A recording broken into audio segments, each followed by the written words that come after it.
नमस्कार दोस्तों, Asian news के इस खास प्रोग्राम एम्बुश में मैं आप सभी का स्वागत इस्तकबाल करना चाहता हूं। अमूमन ये हम सभी जानते हैं कि देश के बॉर्डर पर जो देश के वीर जवान देश के लिए सुरक्षा कर रहे हैं और दुश्मनों को मुंह तोड़ जवाब दे रहे हैं। आप सभी को ये बताना चाहूंगा कि देश के अंदर भी एक बहुत बड़ी लड़ाई जारी है नक्सलवाद के खिलाफ। देश के 5 राज्य आज नक्सली आतंक के साये में जी रहे हैं और देश के वीर जवान उन नक्सलियों को उनके मोर्चों पर चढ़ाई करके मुंह तोड़ जवाब दे रहे हैं। तो आज हमारी ये पेशकश उन्हीं जवानों की वीरता, अदम्य साहस और उन्हीं जवानों के शौर्य पर आधारित रहेगी। तो हमारे साथ बने रहिए इस खास प्रोग्राम एम्बुश में। स्याह घनी जंगलों में जब गोलियों की आवाजें दिल को दहलाती हैं, सन्नाटे को चीरते हुए बम धमाके जब जहन में सिहरन पैदा कर दें, जब बेशक्ल खतरों की घेराबंदी का अंदाजा लगाना नामुमकिन सा हो जाए, तो मानिए ये एम्बुश है। लाल आतंक के गढ़ में पहुंचा एशियन न्यूज।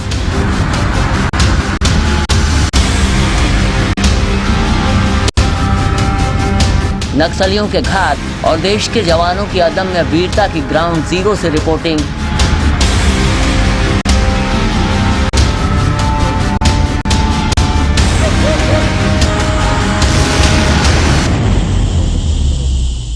आज हम आपको भारतीय कम्युनिस्ट आंदोलन के उस रेड कॉरिडोर में लेकर चलेंगे जहां माओवादियों का आतंक है। उन जगहों में लेकर चलेंगे जहां देश के वीर जवान लगातार नक्सलियों से लोहा ले रहे हैं। छत्तीसगढ़ के आबूझमाड़ के उन बियावान जंगलों में अक्सर लगे होते हैं एम्बुश, और उन्हीं जंगलों से लोकतंत्र की सुरक्षा में लगे हैं हमारे देश के वीर जवान। लाल लाल करेंगे देश मुक्ति करेंगे, लाल लाल करेंगे देश मुक्ति। 1969 के उस दौर की दास्तां जरूर जान लेते हैं जब नक्सलबाड़ी गढ़ था और सरकार के खिलाफ बगावत के लिए भारतीय कम्युनिस्ट आंदोलन ने पहली बार ललकार भर ली थी। चारू मजूमदार और कानू सान्याल के विचारों ने जनवादी क्रांति को हथियारों से लैस करना शुरू कर दिया था।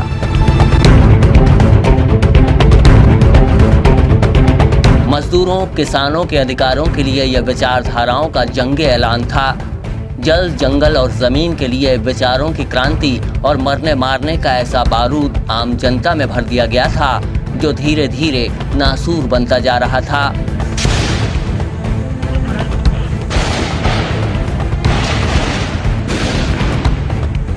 इस सारे तंत्र को चीन के कम्युनिस्ट नेता माओ से तुंग की जहरीली चिंगारी लगातार हवा दे रही थी।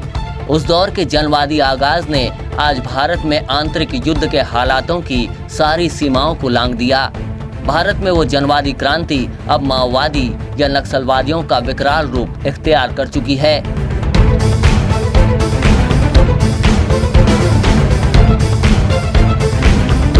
और भारत के वीर जवान लगातार इन माओवादियों से सीना ताने जंगलों, बियावान इलाकों और पहाड़ों में युद्ध कर रहे हैं।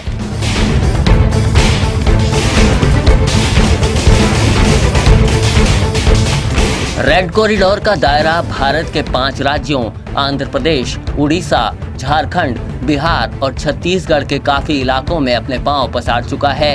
इस प्रॉक्सी वार में लगातार जानलेवा घातों का बम प्लांट किया जा रहा है।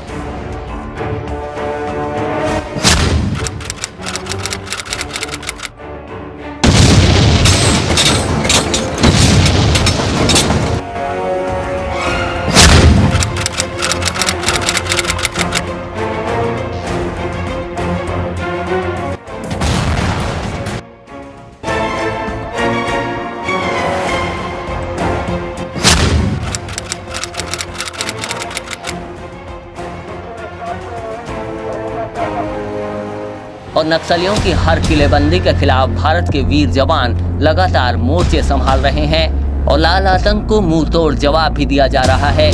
आज हम आपको छत्तीसगढ़ के उन घनघोर जंगलों में लेकर चले जा रहे हैं जहां भारत के वीर जवान लगातार नक्सलियों के गढ़ में दाखिल होकर उन्हें न सिर्फ करारी शिकस्त दे रहे हैं बल्कि लगातार माओवादियों के एम्बुश को ध्वस्त करते हुए उन्हें पीछे खदेड़ते जा रहे हैं।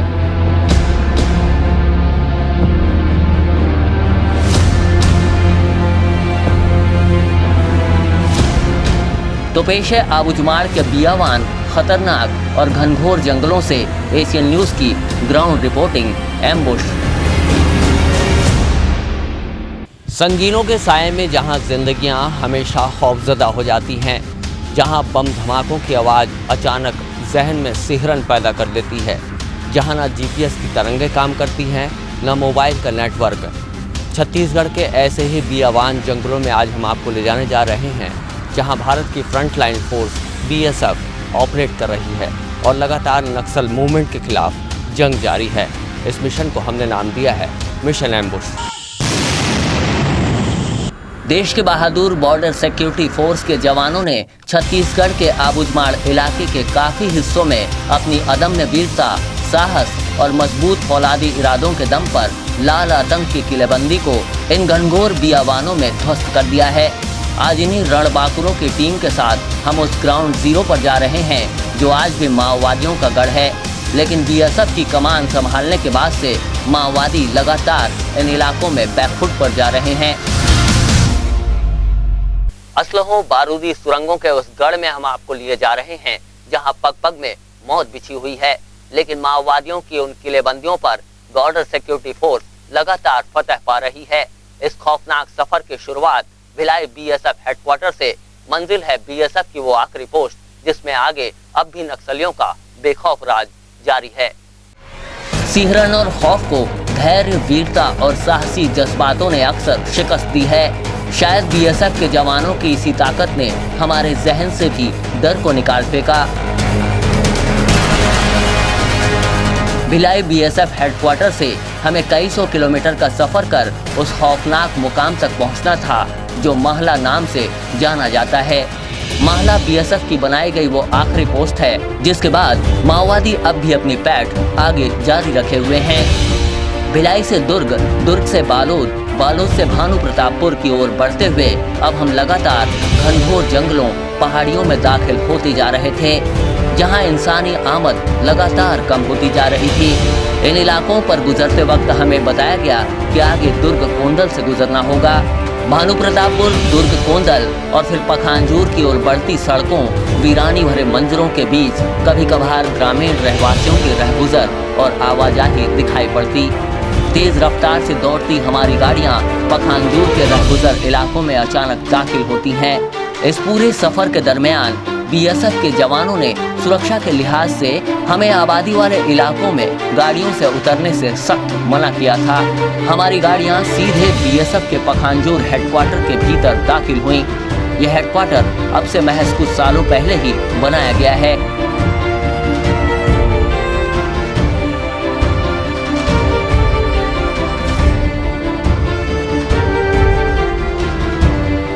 हमें यहाँ ये भी बताया गया कि बॉर्डर सिक्योरिटी फोर्स की आमद से पहले तमाम बियावान सड़कों और रहगुजर के इन भीड़ भरे इलाकों में माओवादी अक्सर बेखौफ नजर आते थे।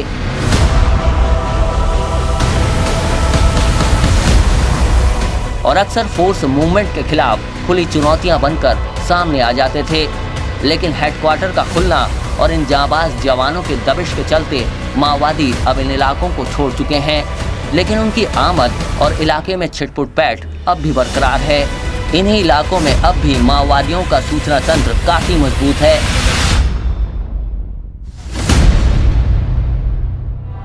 हाँ, वारदातों को अंजाम देना बॉर्डर सिक्योरिटी फोर्स की घेराबंदी के बाद से खत्म सा हो गया है।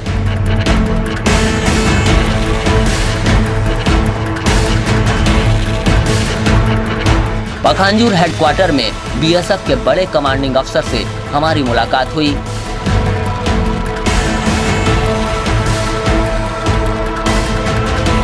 कुछ वक्त रुकने के बाद हमें अब परतापुर की ओर बढ़ना था। दुर्ग से 200 किलोमीटर दूर हम इस वक्त खड़े हैं पखांजूर बीएसएफ कैंप में। यहाँ से आसपास और भी छोटे छोटे कैंप्स डिप्लॉय किए गए हैं जो लगभग 15 से 20 किलोमीटर के एरिया में, रिमोट एरिया में ऑपरेट हो रहे हैं। और वहाँ से भी जो नक्सलियों का एक गढ़ है उसको खदेड़ने की कोशिश की जा रही है और लगातार जवान मुस्तैदी से वहाँ तैनात हैं। यहाँ से जवानों की भी डिप्लॉयमेंट होती है और लगातार नक्सलियों के मोर्चे पर एक तरह से कहना चाहिए कि चढ़ के चढ़ाई बीएसएफ के जवानों की ओर से की जा रही है। और लगातार यहाँ से जो मूवमेंट है, चाहे कि जवानों के आने जाने का मूवमेंट हो या फिर यहाँ से जो जवानों के द्वारा नक्सलियों को खदेड़ने का मूवमेंट हो।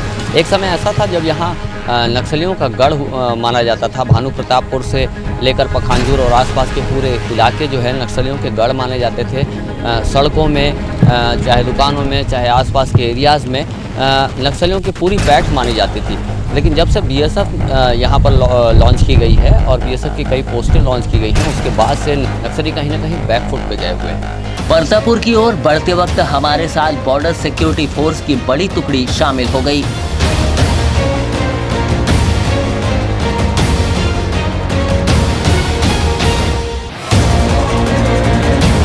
इस सफर में हमारा सामना कहीं भी और कभी भी माओवादियों से हो सकता था।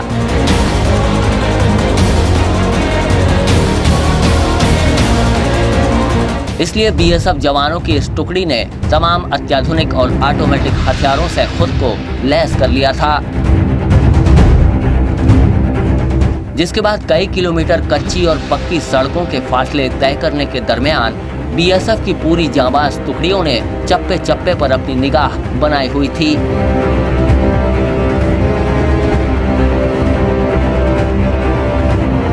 हथियार कभी भी आग उगलने को तैयार थे और लगातार बम निरोधक दस्ता जमीनों की पड़ताल करता हुआ आगे बढ़ता जा रहा था। परतापुर बीएसएफ कैंप में ही पुलिस थाना भी है और यहाँ भी 24 घंटे कड़ी पहरेदारी जवानों की रहती है।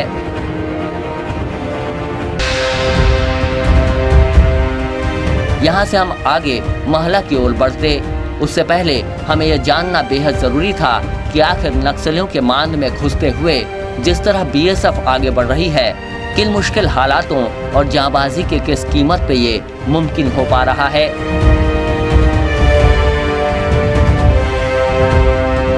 पखांजूर बेस कैंप से इस वक्त हम लोग प्रतापपुर की ओर आ चुके हैं। आपने देखा रास्ते में कितनी कठिनाइयों का सामना करना पड़ा, रास्ते कितने दुर्गम थे। और मैं दर्शकों को ये बात बता दूं कि इन रास्तों पे बीएसएफ जो है सड़क निर्माण का काम करवा रही है। चारों साइड बीएसएफ की पेट्रोलिंग है, चारों साइड बीएसएफ की मुस्तैदी है। जो पुल पुलियों का निर्माण हो रहा है, जो रास्तों का निर्माण हो रहा है, वो बीएसएफ के द्वारा किया जा रहा है पूरी सिक्योरिटी के साथ में। और इस वक्त जब प्रतापपुर थाने में मैं इस वक्त यहाँ खड़ा हूँ तो आपको मैं कुछ नज़ारा दिखाना चाहूँगा। जो यहाँ नक्सलियों ने प्लांट किए हुए जो आईडीज़ हैं, उन आईडीज़ को जो फट चुके हैं उसको भी यहाँ की पुलिस ने जब्त किया है, बीएसएफ ने जब्त किया हुआ है। और साथ साथ जो आईडीज़ डिस्ट्रॉय नहीं हो पाई हैं उसको बीएसएफ ने डिस्ट्रॉय किया हुआ है। और यहाँ आपको एक डेमो का ये जो नीचे नज़ारा देख पा रहे हैं, एक तरह का ये एक्सप्लोजिव्स की पूरी भरमार है। नक्सलियों के पास ऐसी कोई चीज़ नहीं है जिसके ज़रिए ये फोर्सेस को डैमेज कर पाएँ। इन पूरी चीज़ों के बारे में मालूमात और जानकारियों के लिए मेरे साथ में धालीवाल साहब हैं, जीएस धालीवाल साहब जो कमांडेंट हैं। धालीवाल साहब सीक्वेंस वाइज बताएंगे सर, ये कैसे एक्सप्लोर करते हैं, कैसे इनमें प्लांट किया जाता है, कैसे इसको ऑपरेट करते हैं नक्सली? जी, जैसे कि आपने अभी तक जो सामान देखा है और जो टुकड़े देखे हैं, इसमें से जैसे आप कुकर देख रहे हैं, ये नॉर्मल प्रेशर कुकर हैं जिसमें 3 लीटर के 5 लीटर के प्रेशर कुकर्स हैं जो घरों में हम इस्तेमाल करते हैं। तो नक्सली जो है इसी को हथियार बनाते हैं। कैसे बनाते हैं कि इसके अंदर ये एक्सप्लोसिव डालते हैं, इसके अंदर कील कांटे और लोहे के कुछ छोटे छोटे टुकड़े डालते हैं। फिर इसको एक्सप्लोसिव को रेडियो कंट्रोल्ड जो एक मैकेनिज़्म है जो उसके साथ जोड़ते हैं और दूर से बैठ के उसको रिमोट के साथ इसको दबाते हैं। तो जब ये फटता है तो फटने से क्या है, जो इसके अंदर जो मटेरियल उन्होंने डाला है, लोहे की छोटी छोटी छड़ें जैसे कि यहाँ पे ये पड़ी हुई हैं, इस तरह के ये टुकड़े होते हैं इसमें। और प्लस जब ये कुकर फटता है तो इसके बहुत सारे स्प्लिंटर बन जाते हैं और वो स्प्लिंटर इतनी वेलोसिटी से वो ट्रैवल करते हैं, किसी को भी लगेंगे अगर तो वो उसका जान का खतरा हो सकता है। मैं इस वक्त जो एक जो आदिवासी परंपरा में देखा जाता है तीर कमान भी देख पा रहा हूँ सर, ये भी हथियार के तौर पे इस्तेमाल किया जा रहा है, ये किस तरह से किया जा रहा है? जी देखिए, ये बिल्कुल ही इन्होंने जो जैसे गांव के लोग बनाते हैं अपने तीर कमान, ये धनुष और इसके साथ ये बाण बनाए हुए हैं। ये पूरा जो मटेरियल है ये इसको लेके चलते हैं अभी इसका इस्तेमाल हमारे खिलाफ कैसे करते हैं, ये जो इसका तीर है, इस तीर के आगे ये जो एक इतना बड़ा ग्रेनेड बनाते हैं, जो वो लोकल लेवल पे ही उसको तैयार करते हैं, उसको इसके ऊपर ऐसे फिट कर देते हैं। फिट करने के बाद वो इस तीर के साथ इसको चलाते हैं। तो इसको जितना पीछे खींचेंगे ये उतना आगे इसका मार होगा। ये ऊपर को चलाते हैं, जब वो आके तीर ऐसे करके नीचे गिरता है हमारे फोर्स के लोगों के पास, जहाँ पे वो ड्यूटी पे हैं, जहाँ एम्बुश के दौरान, तो वहाँ पे वो ब्लास्ट करेगा। तो इस तरह से वो देसी ग्रेनेड है जो इसके साथ, ये तीर कमान के इस्तेमाल के साथ वो हमारे ऊपर फायर करते हैं। तो ज़्यादा से ज़्यादा वो नुकसान पहुँचाने की कोशिश करते हैं अपनी तरफ से। ये जो डिवाइसेस देख पा रहे हैं सर, ये रिमोट डिवाइसेस बता रहे थे आप चर्चा से पहले, तो ये रिमोट डिवाइसेस को कैसे ऑपरेट कर रहे हैं, और ये बैटरियाँ हैं, जाहिर तौर पे बैटरियाँ हैं, और वायर कनेक्टिविटी भी वायर दिख रही है, इसको कैसे ऑपरेट किया जाता है सर? रिमोट डिवाइस कैसे ऑपरेट होता है? देखिए, ऐसा होता है, जो भी कोई एक्सप्लोसिव होता है, एक्सप्लोसिव में एक डेटोनेटर लगता है जिसको इलेक्ट्रॉनिक डेटोनेटर बोलते हैं। तो वो डेटोनेटर है, तभी वो ब्लास्ट करेगा, और वो उसी से मेन ब्लास्ट इनिशिएट होगा जब उसको कोई पावर सोर्स से करंट मिलेगा। तो ये बेसिकली जो बैटरी आप नीचे देख रहे हो, ये बैटरी के साथ उसको कनेक्ट किया जाता है, लेकिन बैटरी से करंट इनिशिएट करने के लिए एक रिसीवर की आवश्यकता है। तो ये जो है, ये रिसीवर है, इसके अंदर ये मैकेनिज़्म काम करता है, जिसके जैसे ही वो रिमोट से इसको दबाएंगे तो जो इसका एक एंटीना होता है, तो वो दूर से जब एंटीना से वो किया तो इसका सर्किट पूरा हो जाएगा, और पावर सोर्स से जो डेटोनेटर है उसको ये इसकी सप्लाई चली जाएगी और वो ब्लास्ट हो जाएगा। तो जिस तरह से कमांडर साहब ने बताया कि आपने देखा ये नज़ारा, ना सिर्फ लोकल तरीके जो तीर कमान के तरीके हैं, उन तीर कमान के तरीक़ों के ज़रिए एक्सप्लोजिव लगा के उसको उसमें ग्रेनेड लॉन्च करके आर्मी को डिस्ट्रॉय करना, बीएसएफ को नुकसान पहुंचाना, इस तरह की भी एक स्ट्रेटजी नक्सलियों की रही है। और साथ साथ पूरे जो साजो सामान आप तमाम चीज़ें देख पा रहे हैं, प्रेशर बम का इस्तेमाल कर रहे हैं। प्रेशर बम की जो इंटेंसिटी है वो काफ़ी नुकसान पहुंचाती है बीएसएफ के जवानों को। तो ये पूरा मटेरियल यहाँ इकट्ठा है, जिसको कुछ मटेरियल को बीएसएफ ने भी डिस्ट्रॉय किया हुआ है, जो आईडीज़ बरामद की गई हैं, और जो नक्सलियों द्वारा प्लांट की गई थी जो आईडीज़ फटी हैं, वो भी आप इस वक्त अपने डेमो पे देख पा रहे हैं। हमारा ये अभियान लगातार जारी रहेगा और हम चप्पे चप्पे की आप तक खबर पहुंचाते रहेंगे, और बीएसएफ की इस कंपनी, इस जवानों के साथ में हम आगे भी आपको नई नई जानकारियाँ नक्सल क्षेत्र की देते रहेंगे। बीएसएफ के वीर जवानों को आखिरकार किन चुनौतियों का सामना और जानलेवा एम्बुश से बचना होता है, इसके लिए यह समझना बेहद जरूरी है कि जवानों के खिलाफ माओवादी किन किन हथियारों का इस्तेमाल इन दिनों कर रहे हैं, और जवान इन हालातों पर कैसे नियंत्रण पा रहे हैं।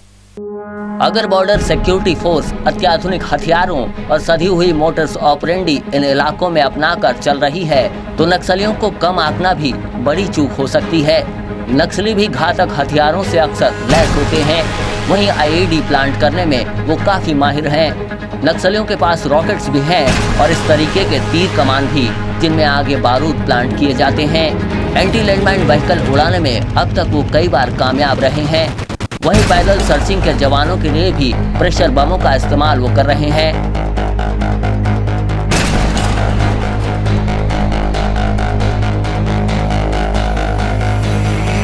इन सब के बीच नक्सलियों का मुखबिर तंत्र भी इन जवानों के लिए खासी चुनौतियां हैं। लेकिन जैसा कि हमने पहले ही बताया था कि खौफ की जद से घबराने के बजाय बॉर्डर सिक्योरिटी फोर्स के जवान हर मोर्चे पर नक्सलियों पर लगातार चढ़ाई कर रहे हैं।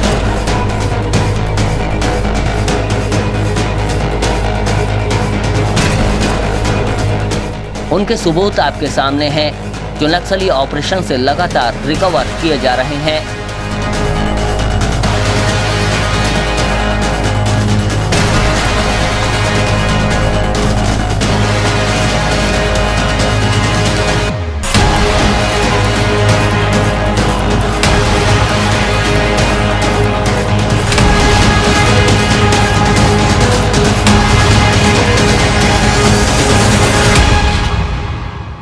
और अब नक्सलियों के उस गढ़ की ओर हमें बढ़ना है जो महला पोस्ट के नाम से जानी जाती रही है।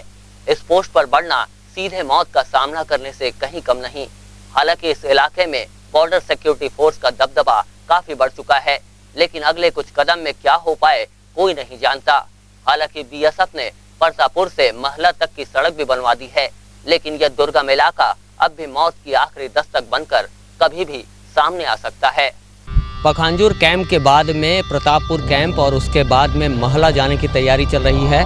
मैं आपको दिखा दूं, ये जो पुलिस की वैन है, पुलिस की वैन हमारे आगे आगे चलेगी और उसके पीछे जो बाइक पे जवान हैं, वो जवान तैयार हो चुके हैं। जवानों के साथ में बाइक पे यहाँ पर हमको जाना होगा। रास्ता काफ़ी दुर्गम है, रास्ता काफ़ी संवेदनशील है, किसी भी वक्त कुछ भी घटना अंजाम दी जा सकती है। इसलिए प्रॉपर हमारी सुरक्षा के लिए जवानों की कुछ टीमें हमारे आगे चलेंगी, जवानों की कुछ पेट्रोलिंग टीमें हमारे पीछे चलेंगी और सभी जवान पूरी तरह से पूरे हथियारों से लैस हैं।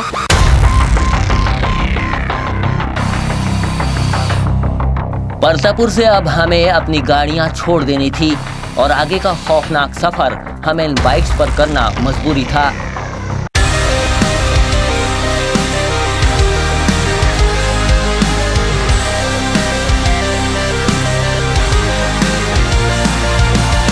क्योंकि जिन हालातों की ओर हम लगातार बढ़ रहे थे, वहां बारूदी सुरंगों, घात लगाए माओवादियों का सामना कहीं भी और कभी भी हो सकता था।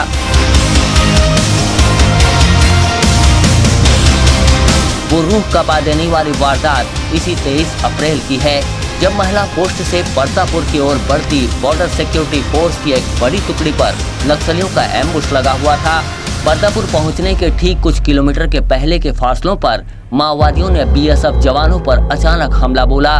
गोलियों के बौछार, बम लगे तीर, रॉकेट्स और इन सब के बीच दोनों ओर आईडी के एक के बाद एक बड़े धमाके।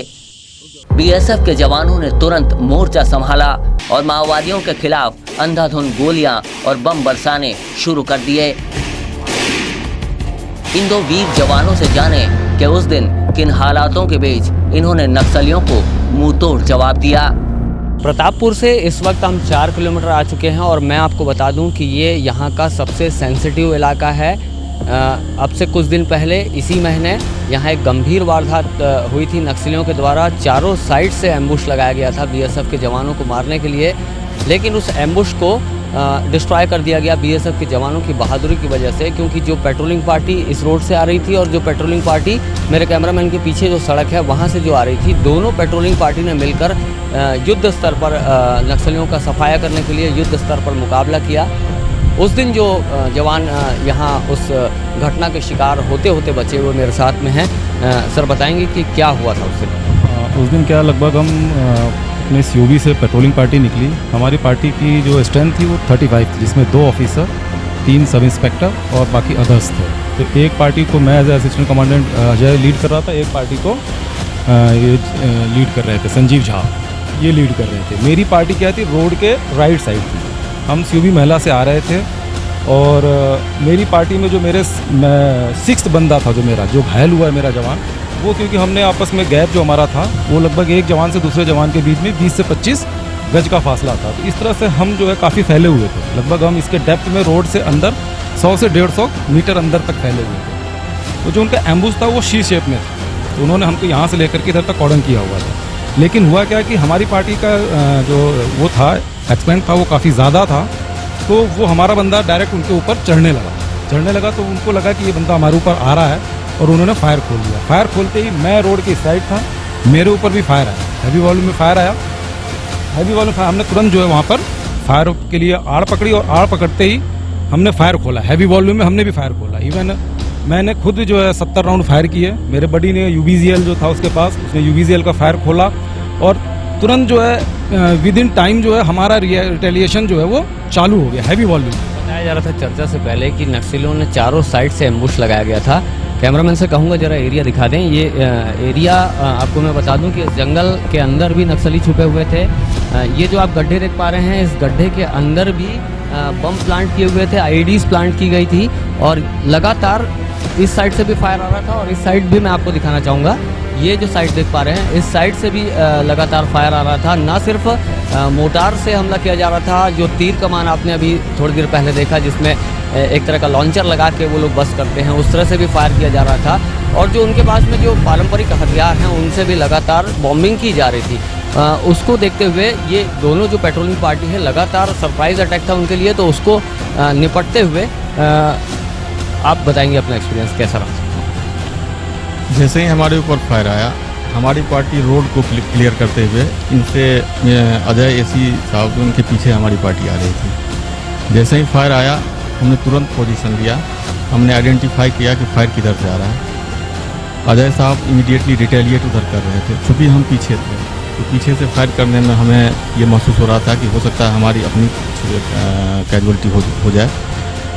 इसलिए मैंने तुरंत दाहिने साइड में अपना फोकस रखा और दाहिने साइड में मैंने heavy volume of fire area weapon से भी फायर किया और अपना जो ऑटोमेटिक वेपन था, हमारी पार्टी जो हमारे साथ जो 6 बंदे थे हमारे साथ, उन्होंने दाहिने साइड में पूरा फायर खोला। उसके बाद उधर से हमें कोई रिटेलिएशन नहीं मिला राइट साइड से। इमीडिएटली हम रोड क्रॉस किए और लेफ्ट साइड में एक और पार्टी हमारी थी जो कि पूरा कवर करके रखी हुई थी।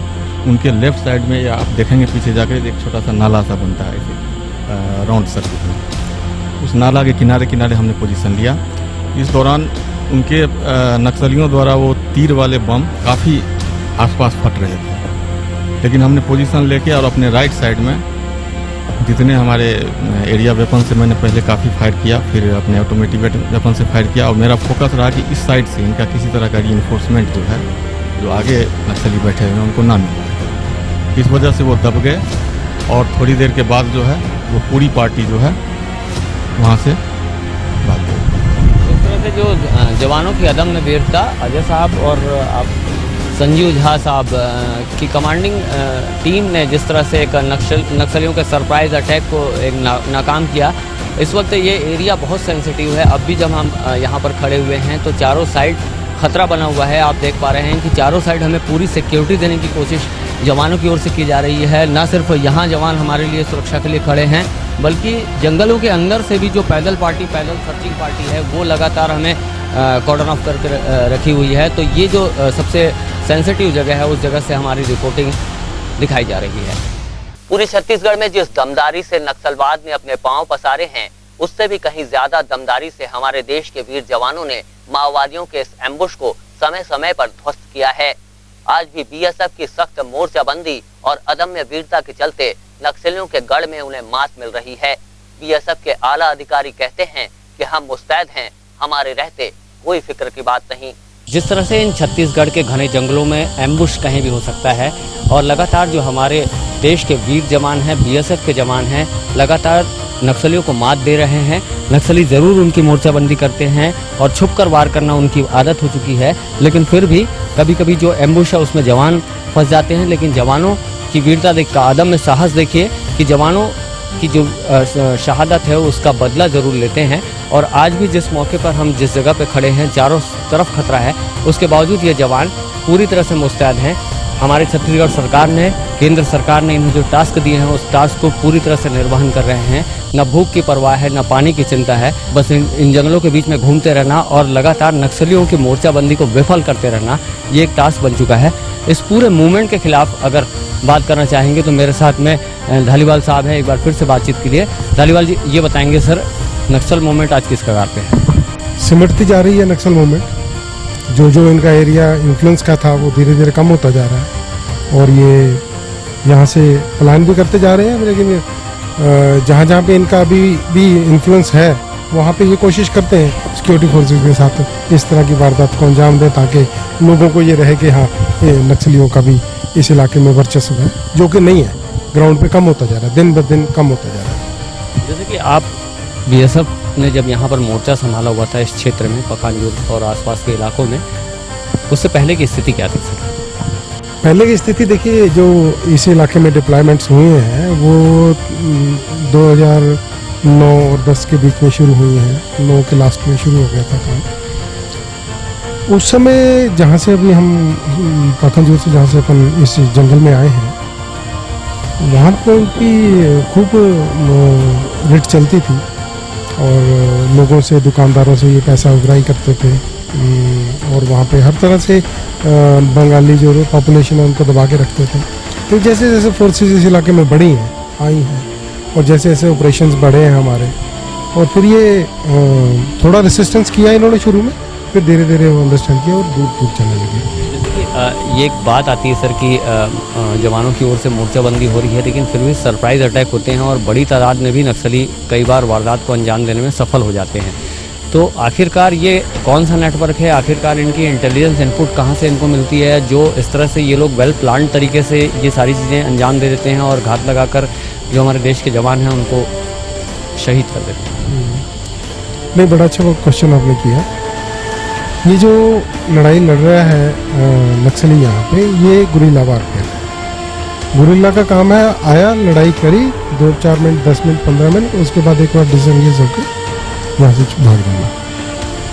इनकी इतनी तादाद नहीं, ना इनमें इतनी हिम्मत है कि ये एक तरह से पिच्ड बैटल हमारे साथ लड़ सके जिसमें आमने सामने की लड़ाई हो। तो हमेशा ये धोखे से मार करते हैं, और धोखे में जैसे आपने देखा है इस इंसिडेंट में भी इन्होंने जिस तरह से बम वगैरह लगाए, आईडीज वगैरह लगाई, अलग अलग जगह से इन्होंने हमारी पार्टी पे फायर किया, उसके बावजूद भी ये कामयाब नहीं हुए हैं। इनको शिकस्त हुई है, बुरी तरह से शिकस्त हुई है। जहाँ तक इनकी इंटेलिजेंस का सवाल है, तो ये देखिए कि यहाँ की जो सिविल पॉपुलेशन है, सारी सिविल पॉपुलेशन इनके साथ नहीं है, वो भी इनसे तंग है, क्योंकि तेंदुपत्ते में भी इन्होंने उनसे पैसा छीनना है, इनके घरों से चावल दाल वो भी लेना है, बाकी और हर तरह से इनको किसी को शक हो गया तो उसको मार देना है, पूरे परिवार को परेशान करना है। तो इस तरह से जो सिविल पॉपुलेशन है उनमें से हो सकता है कुछ लोग, जो मान लीजिए एक गांव में 2-4 लोग हों जो इनकी आइडियोलॉजी के हिसाब से काम करते हैं, लेकिन मैक्सिमम लोग इनसे तंग है। और हमें तो रोज़ लोग मिलते हैं। फिर कुछ लोग इनके जो हैं, जो इनके आइडियोलॉजी के साथ काम करते हैं, वो इनको इन्फॉर्मेशन भी देते हैं, क्योंकि या तो सिविलियन है सभी हमारे लिए, हम सभी को नक्सल लेकर नहीं चल सकते। तो उनमें से कौन नक्सल है, कौन नहीं है, कौन उनका सिंपैथाइजर है जो इन्फॉर्मेशन दे रहा है, तो ये थोड़ा डिफ़िकल्ट होता है। लेकिन इन सभी लिमिटेशंस के बावजूद भी इतना बड़ा उनका जो अटैक हमने नाकामयाब किया हमारे बहादुर अफसरों ने, एसओज ने और जवानों ने, तो दोबारा से मुझे नहीं मैं समझता वो इस तरह का पंगा हमारे साथ लेंगे। सबसे बड़ा और अहम सवाल है सर, जैसे कि नक्सली एम्बुश लगाने में भी माहिर रहते हैं, और दूसरा जो बम प्लांट करते हैं, आईडीज प्लांट करते हैं, उनके लिए जाहिर सी बात है एक्सप्लोजिव्स की ज़रूरत होती होगी, तो ये आखिरकार इन तक पहुँचता कैसे? देखिए, जिस तरह से ये जो आईडीज ये तैयार करते हैं, ये कोई प्रॉपर जैसे एक्सप्लोसिव होते हैं, सर्विस एक्सप्लोसिव वगैरह होते हैं, जैसे जिसमें TNT या PK वगैरह कुछ इस तरह के एक्सप्लोसिव, हाई एक्सप्लोसिव जिनको हम कहते हैं, उस तरह का इनके पास नहीं, अवेलेबल नहीं है उस तरह के रिसोर्सेज। ये करते हैं अमोनियम नाइट्रेट, उसमें डीजल मिला के, मतलब ये क्रूड बम बनाते हैं बेसिकली। तो वो जब ब्लास्ट होता है, नेचुरली उसको डेटोनेशन चाहिए, जब डेटोनेट होता है, जब ब्लास्ट होता है, उसके अंदर जितने भी कंकर पत्थर कील कांटे इन्होंने डाले होते हैं वो डैमेज कर सकते हैं। तो अदरवाइज़ ये खाद वगैरह गांव में अवेलेबल है, डीजल इनके पास अवेलेबल है, कोई इतना बड़ा काम नहीं है जो कि इस तरह की आईडी तैयार नहीं की जा सकती। जैसे कि आपने चर्चा से पहले ये भी बात बताई थी कि जब आप लोग का डिप्लॉयमेंट यहाँ पर नहीं हुआ था, उस वक्त ये स्थिति बन गई थी कि लोग अपने गाँव को छोड़कर दूर एरिया पलायन करने पर मजबूर हो चुके थे। क्या आप लोगों की सिक्योरिटी इतनी प्रबल हो चुकी है कि अब लोग आप पर विश्वास कर रहे हैं और वो लोग वापस अपने घरों को लौट रहे हैं? जी जी, देखिए, पहले जो कंडीशन थी वो ये थी कि फोर्सेस यहाँ पे नहीं थी, पुलिस कम थी। फोर्सेस के आने के बाद इनको तकलीफ होनी शुरू हुई है, नहीं तो ये बिल्कुल बिना किसी अंकुश के इस इलाके में घूमते थे। जहाँ तक है डिप्लॉयमेंट का सवाल, जब जो डिप्लॉयमेंट होने लगी, फोर्सेस बढ़ने लगी इस इलाके में, तो इनको लगा कि हमारी अभी कमजोरी हमारे जो अभियान को हो रही है, उसमें फिर इन्होंने लोगों को टारगेट करना शुरू किया कि जो पुलिस के पास गया तो उनका पुलिस का मुखबर है, उस लिहाज से उन्होंने मारा। तो अभी ये जो महिला पोस्ट जो अभी हमने पिछले फरवरी में लगाई है, इसी साल फरवरी में लगाई है, इस महिला गाँव में इन्होंने 4-5 लोगों को मारा था 2009 या 10 में। तो पूरा परिवार यहाँ से शिफ्ट होके पकंजू या बाकी और जगह में चले गया था। अभी जैसे हमारी पोस्ट लगी है तो वो वापस लोग आने लग गए, तो लोगों का विश्वास बढ़ा है, फोर्सेज में भी बढ़ा है, और इनका नक्सलियों का अभियान है उसको भी इस चीज़ से काफ़ी आघात पहुंचा है। इसीलिए बड़ा सवाल है सर, जैसे कि नक्सली वारदात को अंजाम देते हैं, उसके बाद में अपने जगह चेंज कर देते हैं, मूवमेंट इनके अलग अलग क्षेत्रों में होते रहते हैं। किसी जगह पे ITBP ऑपरेट कर रही है, कहीं SSB ऑपरेट कर रही है, कहीं जिला पुलिस का दबदबा है, कहीं BSF ऑपरेट कर रही है। कम्युनिकेशन स्किल भी एक बहुत बड़ा मायने रखता है। इंटर स्टेट और जो स्टेट के बाहर भी जो कम्युनिकेशन है, जैसे कि महाराष्ट्र से गढ़चिरौली जुड़ा हुआ है, तो उसको भी देखते हुए क्या जो कम्युनिकेशन का जो एक राउंड होना चाहिए वो पूरा हो पा रहा है? हाँ, नहीं ऐसा कोई इशू नहीं है, कम्युनिकेशन का कोई इशू नहीं है। कोई जो हमारे इंटर स्टेट या इंटर डिस्ट्रिक्ट ऑपरेशन है उसमें भी कोई प्रॉब्लम नहीं है, हम करते हैं और रेगुलर बेसिस पे करते हैं। अच्छा कम्युनिकेशन भी है हमारा और एकदम इंफॉर्मेशन हमारी आपस में शेयर भी होती है, कोई ऐसा उसमें कोई प्रॉब्लम नहीं है। अमूमन नक्सलियों का एक यही कहना रहता है, आम जनता से भी यही मैसेज पहुंचाने की कोशिश करते हैं कि जो सरकारें हैं वो विकास नहीं कर रहे हैं, जल जंगल और ज़मीन की लड़ाई लड़ रहे हैं। तो जल जंगल और ज़मीन की लड़ाई में ये आतंकवाद कहाँ से आ गया सर? ये एक बड़ा सवाल है। तो और इसको कैसे समझाएंगे आप पब्लिक को कि आखिर उनके मोटिवेशन को किस तरह माने और जो फोर्सेज हैं या सरकारें हैं उनके मोटिवेशन को किस तरह से माने?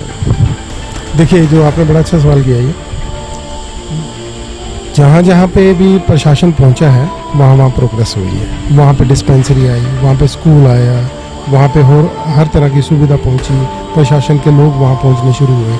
अभी आप जिस रोड पे खड़े हो, ये रोड तकरीबन 2011-12 में बननी शुरू हुई थी, अभी 18 आ गया, नहीं बनी। क्यों नहीं बनी? क्योंकि ये जो कॉन्ट्रैक्टर था इसको धमकाया इन्होंने, यहाँ पे 2-4 बार ID ब्लास्ट किए, महिला में लोगों को मारा। लेकिन जैसे जैसे हम लोग यहाँ पे आए हैं, अभी आगे आगे पोस्टें लग रही हैं, उस तरह से अभी जो है लोगों के मन में सुरक्षा की भावना पैदा हो रही है।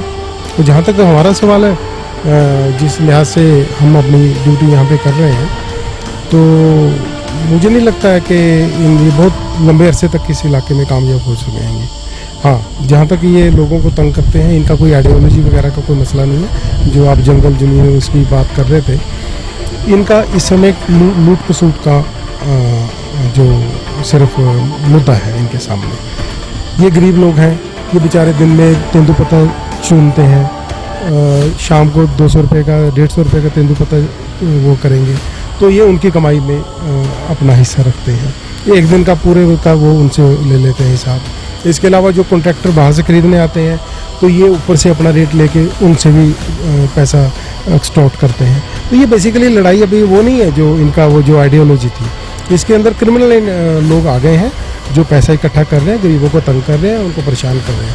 तो मेरी अपील तो लोगों से यही है कि इनकी पॉलिसी को समझे, ये प्रोग्रेस को रोकना चाहते हैं। प्रोग्रेस होने से इनको पढ़ाई लिखाई होगी, लोगों को समझदारी आएगी। ये नहीं चाहते ये लोग गरीबी में रहें, ये यही चाहते हैं। जैसे कि बाहरी राज्यों से सबसे बड़े जो टॉप कमांडर्स हैं बाहरी राज्यों से ऑपरेट करते हैं, लेकिन वारदात को अंजाम देने के बाद वो फिर बाहर राज्यों में कहीं ना कहीं शेल्टर बना के छुप जाते हैं। उस नेटवर्क तक क्यों नहीं पहुँच पा रहे? देखिए, इनका जो नक्सलियों की जो जिस तरह से मूवमेंट होती है, ये इंटरस्टेट मूवमेंट भी करते हैं। जैसे आंध्रा में प्रेशर हुआ तो इधर आ जाएंगे, इधर प्रेशर हुआ तो महाराष्ट्र चले जाएंगे। तो इस तरह से ये मूवमेंट होती है, इनको ट्रैक करते रहते हैं जैसे जैसे पता चलती है। अभी देखिए, गढ़चिरौली पुलिस ने कितना बढ़िया ऑपरेशन किया, कम से कम 30-40 नक्सलियों को उन्होंने ख़त्म किया है। और बहुत बड़ा नक्सलियों के लिए ये सबक लेना चाहिए इनको, और लोकल लोगों को भी लेना चाहिए जो इनके साथ इनकी आइडियोलॉजी को अच्छा ठीक समझ के इनके साथ चलते हैं। एक अंतिम और बड़ा सवाल है सर, मेरे प्रोग्राम का भी नाम एम्बुश रखा है मैंने, ये एम्बुश कब खत्म होगा? ये एम्बुश कैसे ख़त्म होगा, ये तो जब ऐसे इस तरह के एम्बुश इनके फेल होंगे, जैसे इतना बड़ा एम्बुश इन्होंने किया और हमारा कुछ नहीं बिगाड़ सके, तो इसी तरह से इनको फिर समझ में तो आ जाएगी। दोबारा से नहीं इस तरह का ये हमसे पलना करेंगे। तो एम्बुश तो काउंटर एम्बुश से ही खत्म होगा, और वो हम कर रहे हैं और करते रहेंगे, और इनको नाको चने छिपाते रहेंगे। तो ये GS धालीवाल साहब कमांडेंट है BSF से, और साफ तौर पर जैसे कि जो हमने प्रोग्राम बनाया है एम्बुश, अपने प्रोग्राम का नाम रखा हुआ है एम्बुश। एम्बुश घात लगाकर हमला करने को कहते हैं, और नक्सली इसी एम्बुश के तहत घात लगाकर हमारे जो वीर जवान हैं उन पर हमला करते हैं। लेकिन जवानों की वीरता देखिए, उनके अदम्य साहस देखिए, इस 20 घने जंगल में जहाँ पानी नहीं है, जहाँ पर कोई रोजी रोटी का साधन नहीं है, जहाँ लोग नहीं रहते, जहाँ पूरा बियाबान है, जहाँ पर पूरी पथरीली ज़मीनें हैं, जहाँ पर आसपास चारों तरफ सन्नाटा है, जहाँ जगह जगह पे बम प्लांट किए गए हैं, जहाँ जगह जगह पे वार होने का खतरा है, गोलियां चलने का खतरा है, उस जगह पे भी ये जवान सीना ताने पूरी मुस्तैदी के साथ अपनी ड्यूटी दे रहे हैं। तमाम तरह की टीम है इनके साथ में, बम डिस्पोजल स्क्वाड से लेकर पूरी जो BSF के जवान हैं पूरे मुस्तैदी के साथ, पूरे गोला बारूद गन बंदूक सारी व्यवस्थाओं के साथ यहाँ पर पूरी मुस्तैदी के साथ जो सरकार का काम है, भारत सरकार का काम है, केंद्र सरकार का काम है, उसको पूरी तरह से निर्वहन कर रहे हैं। दिलों को दहला देने वाले 23 अप्रैल की वारदात में बॉर्डर सिक्योरिटी फोर्स के जवानों ने नक्सलियों के मंसूबों को लगभग 20 मिनट में ही पूरी तरह से नाकाम कर दिया। ये जवानों की सूझबूझ, अदम्य साहस के कारण ही संभव हो पाया। यही सूझबूझ और सधी हुई रणनीतियां हमने भी देखी। बम निरोधक दस्ते की पैनी निगाहों ने हमें भी एक पल के लिए हैरत में डाल दिया।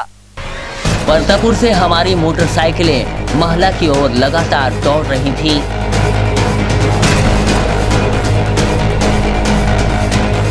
मैं और मेरे कैमरामैन जवाहर चौहान भी उन्हीं गाड़ियों में सवार थे। सड़क के दोनों किनारों पर बीएसएफ के जाबाज जवान हमें सुरक्षा देने लगातार पैदल सर्चिंग कर रहे थे।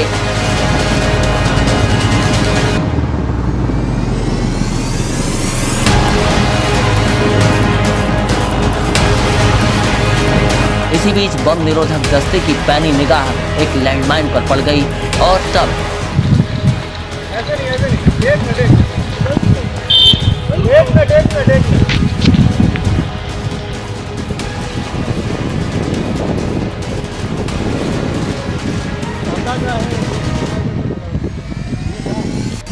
है कि यहाँ पर एक आईईडी का डिटेक्ट हुई है और आईईडी को डिस्पोज करने की तैयारी चल रही है। मेरे पीछे जो जवान आप देख पा रहे हैं, वायर बिछाए जा रहे हैं। जो आईडी है लगभग वो पेड़ के आसपास बताई जा रही है, डिटेक्ट हुई है और उसके बाद उसको डिस्पोज करने की तैयारियां चल रही हैं। पूरे जो बम डिस्पोजल स्क्वाड के जवान हैं वो इस आईडी को डिस्पोज करने के लिए पूरी वायरिंग तैयार कर रहे हैं और इसको काफ़ी दूर से डिस्पोज किया जाएगा, क्योंकि बताया जा रहा है कि आईडी बहुत शक्तिशाली है और उसके विस्फोट से काफ़ी दूर तक जो उसके टुकड़े हैं, उसके जो जानलेवा टुकड़े हैं वो छिड़क सकते हैं और काफ़ी बड़ा एक्सप्लोजन हो सकता है। तो आईडी डिस्पोज करने की पूरी तैयारी कर चुके हैं। थोड़ी ही देर में हम इसको भी कवर करेंगे और आप तक पहुंचाएंगे कि ये जो एक्सप्लोजन है ये किस तरह का होता है। और इसके लिए हमें भी एहतियात बरतने की हिदायत दी गई है कि जब भी आप इस चीज़ को कवर करें तो डिस्टेंस मेंटेन करें और पेड़ के पीछे से, कैमरामैन को साफ तौर पर कहा गया है कि पेड़ के पीछे से ये होकर, ये अगर आप एक्सप्लोजन को शूट कर रहे हैं तो पेड़ के पीछे से इस मूवमेंट को शूट करें। मेटल डिटेक्टर के साथ बीडीएस के जवानों ने मोर्चा संभाल लिया था।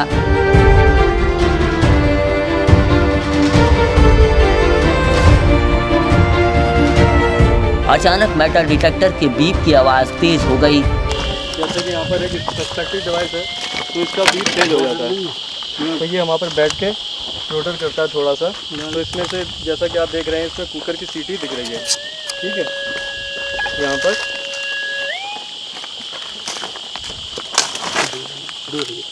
ये जो है ये कुकर की सीटी है, ये संभवतः इसके अंदर कुकर है। 1 से 2 से 5 लीटर का ये कुकर हो सकता है। और हमें बताया गया कि यहाँ एक जिंदा बम नक्सलियों की ओर से प्लांट किया गया है, जिसे बर्बाद करना काफी जरूरी था। इस दरमियान बीएसएफ बम निरोधक दस्ता पूरी तरह मुस्तैद हो गया। बाकी जवानों और हमें इस प्रेशर बम से काफी दूर रहने की सलाह दे दी गई, क्योंकि बढ़ते तापमान, पैरों के दबाव, बैटरी कनेक्टिविटी या फिर रिमोट सेंसर्स के इस्तेमाल से ये किसी भी वक्त फट सकता था। और उसके बाद बम निरोधक दस्ते ने इस प्रेशर बम को डिफ्यूज करने कमान संभाल ली और तब बीडीएस ने इस प्रेशर बम को बड़े ही सधे हुए तरीके से धमाके के साथ उड़ा दिया।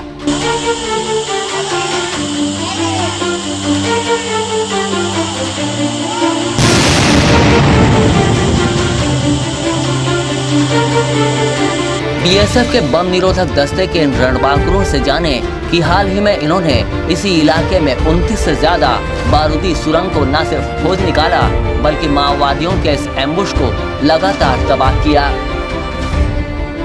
अभी आपने देखा कि जिस आईडी की हमने बात की थी वो आईडी कितने धमाकेदार एक्सप्लोजन के साथ फटी हुई है और उसके कितने रिस्क फैक्टर हो सकते हैं और कितना बड़ा तेज़ धमाका, और उसके अगर धमाके की जद में अगर कोई आ जाए तो उसको कितना बड़ा नुकसान हो सकता है। ये गड्ढा आप देख पा रहे हैं, इसी जगह से ये आईडी अभी ब्लास्ट की गई है। जो नक्सलियों ने प्लांट की थी उसको यहाँ के जो बम डिस्पोजल स्पॉट है उन्होंने डिस्पोज किया है। और उसके बाद में मेरे साथ में बम डिस्पोजल स्क्वाड के लोग भी हैं जो लगातार यहाँ की आईडीज़ को डिस्ट्रॉय करते आ रहे हैं। लगभग 29 आईडी इसी क्षेत्र में, जो आसपास का क्षेत्र है, 29 आईडीज़ इसी क्षेत्र में मिली हैं। उसको यहाँ से इस पूरी टीम ने डिस्ट्रॉय किया है और बहुत बड़ा काम किया है ताकि जो जवान हैं यहाँ के पैदल सर्चिंग के जो जवान हैं और यहाँ जो और पेट्रोलिंग होती है उस पेट्रोलिंग करने वाले जवानों को कोई नुकसान ना हो। सर बताएंगे कि यहाँ जो आईडीज़ प्लांट की जा रही हैं किस तरह से नक्सली प्लांट करते हैं, उसके लिए क्या उन लोगों की प्लानिंग रहती है, आप लोग उसको कैसे डिटेक्ट कर पाते हैं? जैसा कि आपने देखा है कि यहाँ पर बेसिकली वो अम्बुश में फंसाने के लिए आईडी का प्रयोग करते हैं। इसमें इन्होंने प्रेशर कुकर का किया गया था। अगर इस फायरिंग रेंज में हमारा बंदा आ जाता है तो वो अपना रिमोट कंट्रोल से इस आईडी को फोड़ते हैं। यहाँ पर इतनी आईडी रिकवर करने के लिए मेरे हिसाब से तो काफ़ी थी, यानी 56 आईडी है। मैंने तो यहाँ पर अभी टोटल 29 आईडी रिकवर की हुई हैं और मैंने इनको डिस्ट्रॉय किया है। ये उसमें क्या करते हैं कि आईडी में जो घरों में खाद के लिए जो यूरिया इस्तेमाल करते हैं, ENFO anti ammonium nitrate fuel oil का, तो उसमें डीजल मिला देते हैं और शार्प नेल्स मिला देते हैं, मोची के जो कील हैं या बोल्ट हैं, कुछ ही मिलता है, कुकर में भर के कर देते हैं। जब ये इनिशिएट होती है तो भारी धमाका करता है। हम इसको डिटेक्ट करने के लिए जैसे हमें एरिया सिक्योर करना होता है तो हम अपना स्पेशल इक्विपमेंट से इसको डिटेक्ट करते हैं। जब डिटेक्ट होने के बाद उसको हम अपना एरिया सिक्योर करने के बाद उसको हम अपने चार्ज से उसको डिस्ट्रॉय कर देते हैं। जैसे कि आप देख पा रहे हैं, ये जो अभी आईडी डिस्ट्रॉय की गई है ये उसके टुकड़े हैं। अगर सोचिए ये टुकड़े, धमाके की आवाज़ आपने सुनी, अगर ये टुकड़े किसी को लग जाएं तो उसके लिए बचना नामुमकिन होता है। तो हम इस जगह पर खड़े हुए हैं जहाँ पर पग पग में बहुत बड़ी कठिनाइयाँ हैं, पग पग में कुछ भी हो सकता है। इस जगह से ये ग्राउंड ज़ीरो की रिपोर्टिंग एशियन न्यूज़ कर रहा है और ये जो आप टीम देख पा रहे हैं, पूरी टीम ये बम डिस्पोजल स्क्वाड की है। एक एक टीम के अलग अलग हुनरमंदी है। आप देख पा रहे हैं कि ये मेटल डिटेक्टर है, मेटल डिटेक्टर से पहले चेक किया गया, चेक करने के बाद आईडी डिटेक्ट की जाती है। उसके बाद में जो ये पूरी यूनिट है अपने अपने काम में लग जाती है। इसको वायरिंग से जोड़ना, वायरिंग से जोड़ने के बाद में उसको अलग दूर ले जाकर बैटरी से कनेक्टिविटी देना और उस आईडी को पूरी तरह से डिस्पोज करना। तो एक तरह से जो ये आर्मी की जो सुरक्षा है, जवानों की सुरक्षा है, BSF के जवानों की सुरक्षा है, उसको देखते हुए ये जो 5 सदस्यीय लोग हैं बम डिस्पोजल स्क्वाड के, ये भी काफ़ी मायने रखते हैं। अगर ये अपने कर्तव्य से जरा भी विमुख हुए तो जवानों को इन पग पग में पड़ी हुई जो कांटे हैं, पग पग में पड़े हुए जो बम ब्लास्ट हैं, उनसे बचाया नहीं जा सकता। तो इनका भी जो काम है समर्पण के लायक है। भारत की फ्रंट लाइन फोर्स BSF न सिर्फ देश की सरहदों की हिफाजत कर रही है बल्कि देश के भीतर जारी आतंकी गतिरोध का भी डटकर मुकाबला कर रही है। छत्तीसगढ़ के जिन इलाकों में BSF के जवान इन दिनों तैनात हैं, वहां आतंक के साये का खात्मा भी हो रहा है और जवानों की सामाजिक सेवाएं आम जनता का विश्वास हासिल करने में भी काफी हद तक कामयाब रही हैं। चाहे रोड ओपनिंग पार्टी हो, चाहे घनघोर जंगलों की गश्त या फिर गोलियों, तीरों, रॉकेट्स का सामना, इन सभी मोर्चों पर BSF ने खुद को काबिल साबित किया है। सामाजिक सुरक्षा, सामाजिक उन्नति और आम लोगों में माओवादियों का डर खत्म करते हुए बॉर्डर सिक्योरिटी फोर्स आज भी डटी हुई है।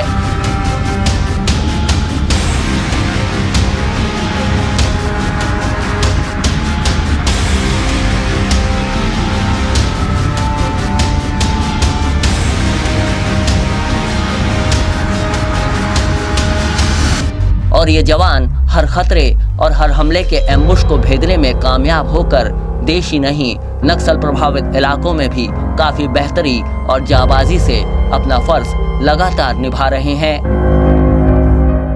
जिस जल, जंगल और जमीन के साथ साथ किसानों और मजदूरों की लड़ाई के लिए आंदोलन खड़ा किया गया और हाथों में शस्त्र थमा दिए गए, उसके बाद जब ये देश के 5 राज्यों में इतना विकराल रूप ले चुका है, उसके बाद भी हमारे देश के वीर जवानों की जो अदम्य वीरता है उसको कहीं भी भुलाया नहीं जा सकता।